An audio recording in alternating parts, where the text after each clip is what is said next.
So, Star is Born, which is, it's a story which has been told many times in the 30s, the 50s, and the 70s. The first version of it I saw was the Streisand-Christopherson. These are not my teeth I have in. The Streisand-Christopherson version in the 1970s. And I think there is this idea that for every generation there is a Star is Born for your generation. I mean, I do think that the Judy Garland one is absolutely brilliant. Actually, the interesting thing about the 1930s version, the Janet Gaynor, Frederick March version, is that it's a very different beast to the films that followed. But it's a story which works at different times in different forms. So there will be a whole generation of people coming to A Star is Born for the first time.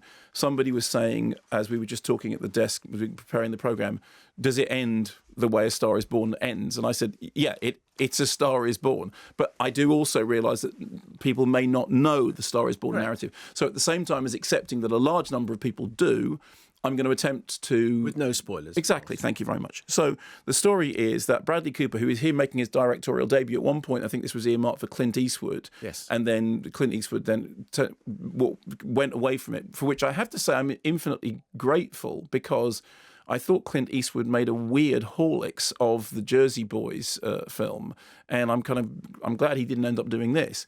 So Bradley Cooper, directorial debut, and also starring, and he stars as Jackson Maine, who is this kind of grizzled country rocker. We see him first on stage, and you said this in the interview with Bradley Cooper. The opening moments of the film do this thing about making you go, it's okay. You're going to believe that he's a rock star, okay? Because we open with him, popping pills and swigging alcohol, and then going out on stage and playing. And he's playing in front of a huge crowd, and they're playing in a way that makes you think, okay, that's fine. I'm standing at the back of the stage watching a rock band playing. I'm not watching a bunch of people miming. The vocals look live. This is okay. Now I can heave a sigh of relief. Gets out of the gig, gets into his car, and he wants to get a drink, and he can't find a bar, and then he spies a bar and he goes into it, and it's a drag bar, but playing in this drag bar is Ali, played by Lady Gaga, who comes on stage and doesn't lip sync but sings a belting version of La Vie en Rose. He thinks that he has seen somebody who has something to say and a way to say it, and they end up talking firstly in a cop bar and then in a parking lot, at which he realises that she is the real deal that he thought she was the minute he laid eyes on her. Here's a clip. I'm off the deep end. Watch as I dive in. I never meet the ground. Crash through the surface where they can't hurt us.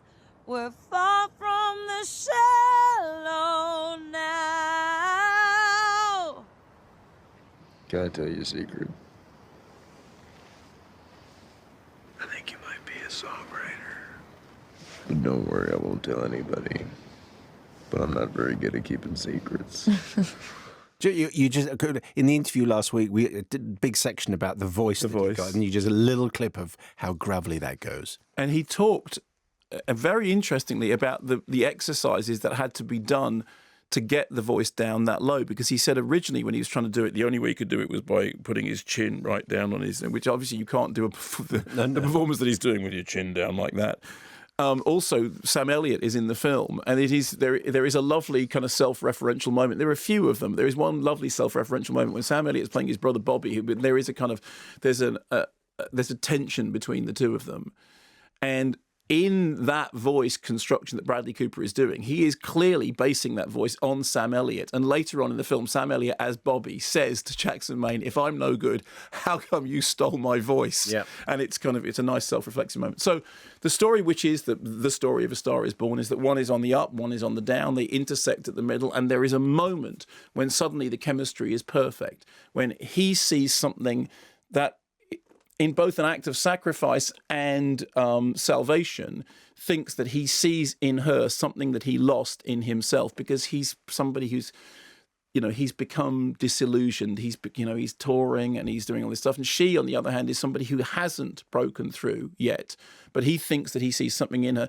She's terrified of putting her songs out in public. She's convinced that the music industry is full of people who say, yeah, you sound good, but you don't look so good.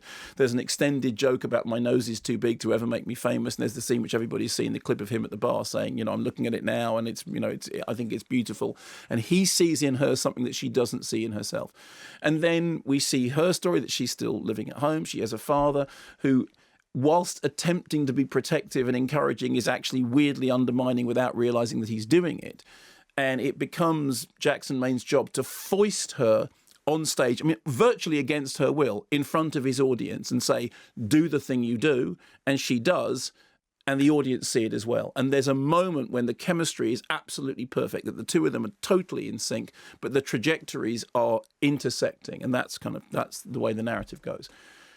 I really like this. And believe me, I went in nervous, not least because, when a story's been told that many times, there is the feeling that, okay, one of the reasons it's told that many times is because it's an archetypal story. It is, it's a story that works through different generations, but it also means that it's possible to fluff it.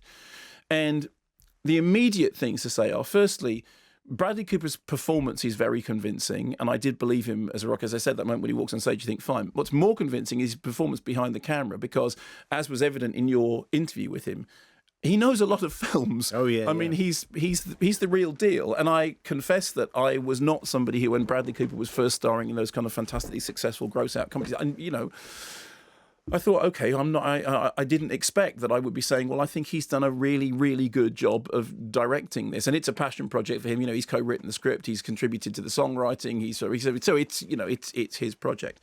The other thing is that in the case of Lady Gaga, we know that she can dominate a stage. We know that she can, but the stuff that's really impressive with her is the scenes before she's doing that. The scenes when you see her in her schlubby job being told that she has to take out the trash before she's able to go off and do the nightclub karaoke thing. The scene in which, when they get into his private plane for the first time, and they really do look like they've never been in a private plane ever. And yet this is, we know, a megastar who's kind of useful.